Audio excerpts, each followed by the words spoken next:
Hello everyone, আমি তনু। তোমরা দেখছো তনুর বাড়ি। তোমরা সবাই কেমন আছো? আশা করছি ভালোই আছো। আর আমিও না খুবই ভালো আছি, কারণ আজকে বাড়িতে রান্না হয়েছিল পনির বিরিয়ানি, আর আজকে আমি সেটাই তোমাদের সঙ্গে শেয়ার করব। চলো, পনির বিরিয়ানি করে নেওয়ার জন্য দেখো আমি এখানে প্রায় 500 গ্রাম পনির নিয়ে নিয়েছি। ঠিক এরকম, কিন্তু পনিরগুলো তো এরকম রাখলে হবে না, তাই না?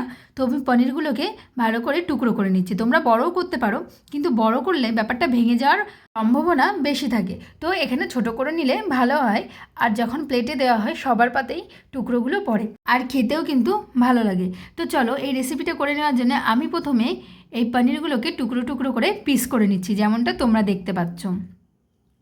দেখো, সব পিস করা হয়ে গেছে। এবার আমি একটা বাটিতে গরম জল করে নিয়েছি। দেখো, গরমটা কিন্তু ভালোই আছে। জলটা আবার ফুটাতে যেও না কিন্তু।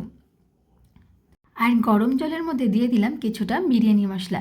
আমি তোমাদের বিরিয়ানি মশলাটাও করে দেখাবো কেমনভাবে আমি বাড়িতেই বিরিয়ানি মশলাটা করি। আমি কিন্তু কেনা বিরিয়ানি মশলা দিয়ে বিরিয়ানিটা বানাই না। তো চলো, এবার এই গরম জলের মধ্যে বিরিয়ানি মশলা মেশানো হয়ে গেলে আমি কিন্তু পনিরগুলো গরম জলের মধ্যেই দিয়ে দিলাম। দিয়ে এবার আমি কি করব, ঢেকে দেবো। দেখো, ভেজানো কিন্তু হয়ে গেছে, পুরো ডুবিয়ে দিয়েছি পনিরগুলো। এবার আমি ঢেকে দিচ্ছি। কিছুটা গরুর দুধের মধ্যে আমি এখানে দেখো স্যাফরন মিশিয়ে নিচ্ছি। এটা হচ্ছে এভারেস্টের, পাওয়া যায় 20 টাকা হয়তো সম্ভবত দাম। এবার ওটা আমি ভিজিয়ে ঢেকে রেখে দিয়েছি। এবার দেখো, আলুগুলো কিন্তু বুঝে বুঝে কাটতে হবে বা বানাতে হবে। এখানে আমি বড় বড় সাইজের আলু নিয়েছি। এবার এই জলের মধ্যে আলুগুলো আমি বানাবো, আর জলের মধ্যে কিন্তু ছেড়ে দেবো। এবার দেখো, আমার হাতে যে আলুগুলো রয়েছে, এই আলুগুলো হচ্ছে মিডিয়াম সাইজ, খুব বড় কিন্তু না। তো এই আলুগুলোকে আমি ভালো করে ছুলে দুটো টুকরো করে নেবো মাঝখান থেকে। দেখো, ঠিক এরকম। এটা কিন্তু সেদ্ধ হতে সুবিধা হবে। আবারও এরকম মিডিয়াম কিছু সাইজের আলুগুলোকে আমি খোসা ছাড়িয়ে দু টুকরো করে নিচ্ছি। দেখো, এটাও কিন্তু আমি দু টুকরো করে নিলাম। নিয়ে আমি কিন্তু জলে দিয়ে দিচ্ছি সঙ্গে সঙ্গে, না হলে দাগ হয়ে যাবে। এবার এটা কিন্তু বেশ অনেকটাই বড়, সেক্ষেত্রে আমি কিন্তু এটা দুখণ্ড করে দেবো না। আবার দিতেও পারো, যদি মনে হয় যে সেদ্ধটা হতে পারে সম্ভবত, সেটা তোমরা দিতে পারো। এটা আমি সামনের দিকে যে একটি সরু অংশ আছে সেটা হাফ কেটে নিলাম, আর এদিকটা বড় সেদিকটা আমি দু টুকরো করে নিলাম, যেমনটা তোমরা দেখলে। তোমাদের হাতেও যদি এরকম বড় সাইজ পড়ে, তোমরা কিন্তু এরকমভাবেই কাটবে। দেখো, এটা আমি দু টুকরো করে নিলাম, এটা সেদ্ধ হবে। এবার আলুগুলো সব বানানো হয়ে গেছে, আমি জলে চোবানো হয়ে গেছে।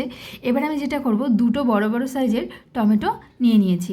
এবার টমেটোটা বানানোর সময় সবসময় খেয়াল রাখতে হবে, এই টমেটোর মুখের যে বোটার দিকটা, এটা কিন্তু ফেলে দিতে হবে, নাহলে সেদ্ধ হবে না, আর তরকারির মধ্যে দিলে মুখে বললে ভালো লাগবে না। তো দেখো, আমি ঠিক এরকমভাবে ফেলে কুচিয়ে নিচ্ছি।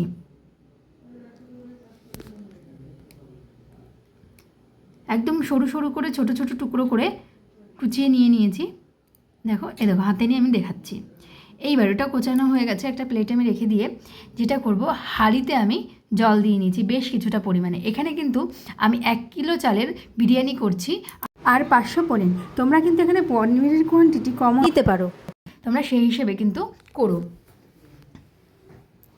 এইবার জলটা যখন গরম হয়ে যাবে বুঝেছি, তখন আমি দিয়ে দিয়েছি তেজপাতা, কিছুটা লবণ, বেশ কিছুটা পরিমাণে লবণ, আর দিয়ে দিলাম গোটা গরম মশলা। তো দেখো, আমি ওর মধ্যে আবার দিয়ে দিলাম, জলটা গরম হওয়ার পরে কিন্তু দিয়ে আমি একটু বা ঝাঁঝরি হাতা বা বড় কিছু দিয়ে একটু নাড়িয়ে নিচ্ছি। এবার আমি দিয়ে দেবো এর মধ্যে কিছুটা রিফাইন্ড অয়েল। দেখো, দিয়ে দিয়েছি। এখানে আমি একটা বেশ বড় একটা হাঁড়ি নিয়েছি, তোমরা মিডিয়াম সাইজও নিতে পারো। মানে যদি 1 কিলো চাল হয়, তো সবার বাড়ি আশা করি 1 কিলো চালের হাঁড়ি আছে, তো সেই অনুযায়ী কিন্তু হাঁড়ি নিয়ে নেবে। একটু বড় হলে সুবিধাই হয়, ভাতটা তাহলে ঝুরঝুর হয়। এবার দেখো, কিছুক্ষণ পরে ঢাকনাটা খুলে নিয়েছি আমি। ঢাকনা দিয়ে রেখেছিলাম, ঢাকনাটা খোলার পরে দেখো জলটা ফুটে উঠেছে। তার মধ্যে আমি পাতিলেবু গোল গোল করে দানা ছাড়িয়ে রেখে দিয়েছিলাম, সেটা দিয়ে দিলাম। এবার দিয়ে দিলাম আমি প্রায় 1 ঘন্টা আগে চালটা, বাসমতি চাল, তোমরা বিরিয়ানির চাল, আমি এখানে 303 চাল আছে, আমি বাসমতি চাল 1 কিলো 1 ঘন্টা আগে ভালো করে ধুয়ে ভিজিয়ে রেখেছিলাম। ভেজানোর পরে কিন্তু ধুলে কিন্তু চালগুলো ভেঙে যাবে। দেখো, চাল কিন্তু সব দেওয়া হয়ে গেছে। কিছুক্ষণ আমি গরম হওয়ার পরে আমি এবার দেখো আবারও নাড়িয়ে নিচ্ছি। চালটা দেওয়ার পরে কিছুক্ষণ কিন্তু ছেড়ে দিতে হবে, ওই প্রায় 5-7 মিনিট মতো। দেখে ছেড়ে দেওয়ার পরে একটু চেক করে নিতে হবে। দেখো, আমি যেমন চেক করে নিচ্ছি হাতে, এখনও কিন্তু হয়নি। আবারও কিছুক্ষণ পরে আমি আবারও নাড়িয়ে নিচ্ছি, আবারও চেক করছি। বারবার কিন্তু চেক করতে হবে, চালটাই মেন। কিন্তু এখানে দেখো হাতটা প্রেস করলেই কিন্তু চালটা ভেঙে যাচ্ছে, মানে প্রেস করলেই চালটা বোঝাই যাচ্ছে সিদ্ধ হয়ে গেছে। কিন্তু এখানে কিন্তু প্রায় 80% হওয়ার পরে তখন নামাতে হবে, যখন বুঝে যাব 80% হয়ে গেছে। তো আমি একটা বড় ঝুড়ি নিয়ে নিয়েছি, তো তার মধ্যে কিন্তু আমি ভালো করে ভাতটা ভালো করে ঢেলে নিয়েছি। এক্ষেত্রে কিন্তু সাবধানে ঢালতে হবে। তো দেখো রেখে দিয়েছি। এবার আমি মশলা করব, তার জন্য নিয়ে নিলাম 2 চামচ জিরে গুঁড়ো, ধনিয়া গুঁড়ো 2 চামচ দিয়ে দেবো। তোমরা লঙ্কার গুঁড়ো ইউজ করতে পারো, আমি ওই 1 চামচ মতো লঙ্কার গুঁড়ো আর আমি শুকনো লঙ্কা এখানে ব্যবহার করছি। দেখো আমি শুকনো লঙ্কা নিয়ে নিয়েছি বেশ কিছুটা পরিমাণে, দিয়ে দিয়েছি কিছুটা আদা কুচি। এবার এটা পেস্ট করে নেব। এইবার ওই যে হাঁড়িতে আমি ভাতটা রান্না করলাম সেই হাঁড়িটা ভালো করে ধুয়ে আমি কিন্তু ওভেনে বসিয়ে দিয়েছি। দেওয়ার পরে বেশ কিছুটা আমি এখানে তেল দেবো, একটু তেলটা কিন্তু বেশিই দিতে হবে। তো আমি এখানে বেশি করে তেল নিয়ে নিচ্ছি। দেখো বোঝা যাচ্ছে না, যেহেতু বড় হাঁড়িটা খুব কিন্তু বড়, সেই জন্য কিন্তু বোঝা যাচ্ছে না। এটা প্রায় 5 কিলোর হাঁড়ি, আমার কাছে এই বড় হাঁড়ি আছে বলে আমি কিন্তু এই হাঁড়িটা দিয়েছি।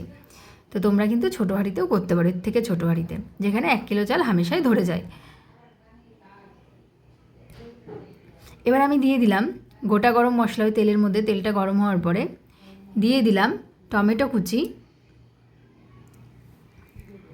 এবার দিয়ে দিলাম কিছুটা লবণ, যাতে টমেটোটা নরম হয়ে যায় আর তাড়াতাড়ি সেদ্ধ হয়ে যায়। এবার আমি ভালো করে নাড়াচাড়া করে ঢেকে দেবো। আর একটা কথা, যদি মনে করো তোমাদের বাড়িতে যে হাঁড়ি আছে তাতে 1 কিলো চাল ধরে, তাহলে কিন্তু সেটাই দেবে না। যে হাঁড়িতে 2 কিলো চাল ধরে সেটাতেই বিরিয়ানি করবে, কারণ বিরিয়ানির সাথে পনির যাবে, বা যে যেরকম রেসিপি রান্না করবে সে সেরকম কিছু দেবে, তো সেক্ষেত্রে কিন্তু ধরবে না। তো দেখো কিছুক্ষণ পরে আমি ঢাকনাটা খুলে নিলাম, টমেটোটা সেদ্ধ হয়ে গেছে। আর তখন যে পেস্টটা আমি করলাম না, ওই যে সেই পেস্টটাই আমি কিন্তু দিয়ে দিচ্ছি। দিয়ে দিলাম মশলার পাত্র ধোয়া জলটা, দিয়ে আমি আবারও ভালো করে নাড়াচাড়া করছি। দেখো বেশ ভালো করে আমি কিন্তু নাড়াচাড়া করছি। এবার আমি নাড়াচাড়া করার পর দেখো ফুটে উঠেছে কিন্তু। এবার আমি দিয়ে দেব হলুদ, হলুদ দিয়েও আমি আবারও নাড়াচাড়া করছি। এই যে আমি কিন্তু ঢেকে দেব।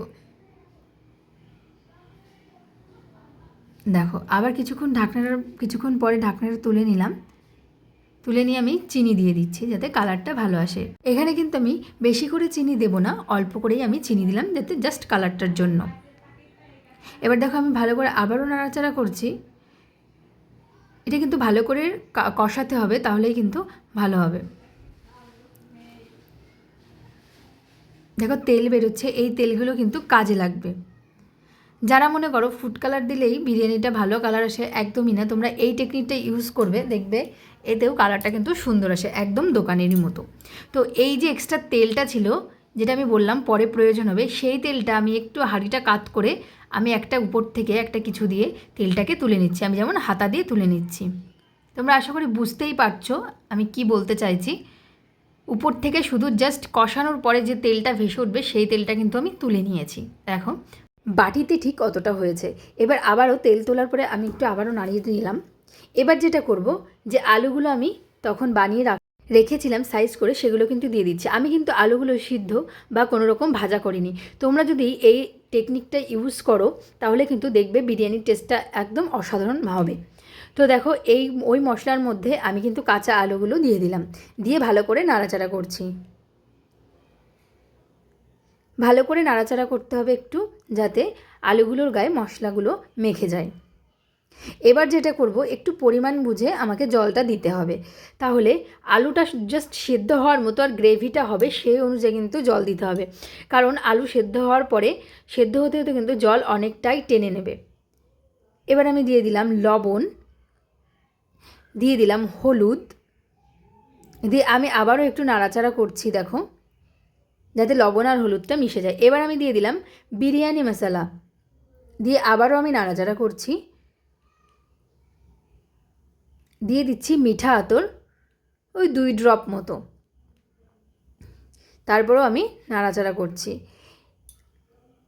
এবার আমি যেটা দিয়ে দেবো সেটা হলো কেওড়া জল আর গোলাপ জল, ওই 1 চামচ মতো দিয়ে দিয়েছি। এক চামচ করে আমি 2 চামচ মতো দিয়ে দিয়েছি কেওড়া জল আর গোলাপ জল। এবার ঢেকে দিলাম। ঢেকে আমি ফুটতে দেবো। এদিকে আমি বিরিয়ানি মশলাটা করছি। তখন আমি বলেছিলাম বিরিয়ানি মশলা আমি কেনা মশলা কখনো ইউজ করি না, বিরিয়ানি মশলা দোকান থেকে এনে তারপরে সেটাকে শুকনো খোলায় ভেজে ইউজ করি। এবার দেখো এখানে আমি আবারও একটু দেখে নিলাম হয়েছে কি না। ওটা কিন্তু ফুটছে, অনেকটাই টেনে এসেছে। তো দেখো ওটা আমার বাটাও হয়ে গেছে মশলাটা। আমি মশলাটাই ইউজ করেছি গোটা জিরে, সাজিরে, সামরিচ, স্টার, লবঙ্গ, দারচিনি আর এলাচ। তোমরা এইগুলো একত্রিতে এটাকে শুকনো খোলায় ভেজে শিলে বেটে নিতে পারো। তো দেখো এই যে আলুটা সেদ্ধ হয়ে গেছে, গ্রেভিটাও অনেকটা টেনে এসেছে, দেখো ঝোল পুরো গ্রেভিতে পরিণত হয়েছে। সেই সময় আমি দিয়ে দেবো টক দই। কিছুটা টক দই ফেটিয়ে আমি দেখো কাঁটা চামচের সাহায্যে ভালো করে ফেটিয়ে একটা ক্রিম বেস তৈরি হবে, তখন আমি দিয়ে দিলাম। আঁচটা কিন্তু কমিয়ে আমি টক দইটা দেবো। আলু কিন্তু একদম সেদ্ধ হয়ে গেছে, আমি ভিডিওতে দেখিয়েছি। এখানে আমি বিরিয়ানি মশলার ইনগ্রিডিয়েন্টসগুলো বলতে গিয়ে একটু দেরি হয়ে গেছে। তো দেখো এখানে আমি নাড়াচাড়া করে দিচ্ছি। দইটা দেওয়ার পরে আঁচটা কমিয়ে ভালো করে নাড়াচাড়া করে দিচ্ছি। দইটা দেওয়ার পরে কিন্তু কখনোই জোর বাড়িয়ে দেওয়া যাবে না, আর দইটা যখনই দিতে হবে ভালো করে ফেটিয়ে দিতে হবে। তো এইদিকে দেখো ঝোল কিন্তু একদমই টেনে এসেছে। ঠিক এরকম সময় আমি দিয়ে দেব যে বিরিয়ানি মশলাটা আমি নিজে বানিয়েছিলাম, সেই বিরিয়ানি মশলাটা দিয়ে দিলাম। যে চালটা আমি ঝরিয়ে রেখেছিলাম 80% করে, সেই চালটা আমি দিয়ে দিলাম, ভাতটা। এবার এটাকে ভালো করে পাতিয়ে নিচ্ছি। এরকম একটা হাঁড়ি হলে ভালো হয়। দেখো আমি কিন্তু ভালো করে পাতিয়ে নিয়েছি একটা বড় ঝাঁঝরি হাতার সাহায্যে। এর উপরেও আমি ভাতের উপরে দিয়ে দিলাম আবারও বিরিয়ানি মশলা। বিরিয়ানি মশলা কিন্তু একবারে গ্রেভির মধ্যে দিয়ে দিলেই হবে না, এই ভাজে দিতে হবে। এবার আমি বিরিয়ানি মশলার উপরে দিয়ে দিচ্ছি আরও কিছুটা মিঠা আতর ছিল, আরও 2-3 ড্রপ মতো দিয়ে দিলাম ওই 1 মুঠ মতো চিনি, আর দিয়ে দিলাম ওই যে দুধটা ছিল না স্যাফরন ভেজানো, সেই দুধটা দিয়ে দিলাম। এইবার আমি যেটা করব, যে পনিরগুলো আমি ভিজিয়ে রেখেছিলাম সেই পনিরগুলো কিন্তু অলরেডি আমি গরম জলে ভিজিয়ে রেখেছিলাম। এবার এই ভাতের উপরে দিয়ে দিচ্ছি, ছড়িয়ে ভালো করে ছড়িয়ে দেবো। এবার যেটা দেখো, যে তেলটা আমি তখন কষানোর উপর থেকে তুলে রাখলাম সেটা কিন্তু দিয়ে দিলাম। এটার জন্যই কিন্তু কালারটা আসবে। এবার আমি আমুল দুধটা একটু উপর থেকে ছড়িয়ে দেবো, এটার জন্য একটা দারুণ টেস্ট আসে। তোমরা প্লিজ এটা একটু দিয়ে দেখো টেস্টটাই অন্যরকম হয়ে যাবে বিরিয়ানির। এবার আমি দিয়ে দিচ্ছি ঘিটা না যত বেশি দেওয়া যায় তত টেস্ট আসে, তোমরা তাও পরিমাণ মতো দিও, বেশি কোনো জিনিসই ভালো না। দেখো আমি ঘিটা দিয়ে দিচ্ছি। ঘিটা গলা যেহেতু ছিল না ওই জন্য দিতে একটু প্রবলেম হচ্ছিলো, তো ঘিটা আমি উপর থেকে দিয়ে দিয়েছি। দিয়ে দিলাম চামচ মতো গোলাপ জল, 1 চামচ মতো কেওড়া জল উপর থেকে ছড়িয়ে দিয়েছি। দিয়ে দিলাম লবণ। এবার আমি ঢেকে দেবো। এখানে তোমরা পুদিনা পাতা বা ধনে পাতা ইউজ করতে পারো, আমার কিছু ছিল না বলে আমি দিলাম না। এবার উপর থেকে ঢাকনাটা দিয়ে আমি একটা নোড়া চাপা দিয়েছি, তোমরা এখানে শিলও দিতে পারো।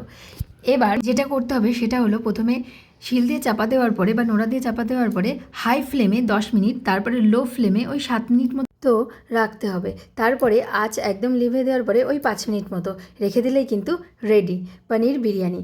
তো এই রেসিপিটা কেমন লাগলো অবশ্যই জানিও।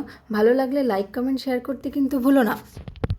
এরম লোভনীয় রেসিপি আরও পেতে আমার চ্যানেলটিকে সাবস্ক্রাইব করে দেখা হচ্ছে নেক্সট কোনো রেসিপি নিয়ে নেক্সট কোনো ভিডিওতে। সবাই ভালো থেকো, সাবধানে থেকো, টাটা।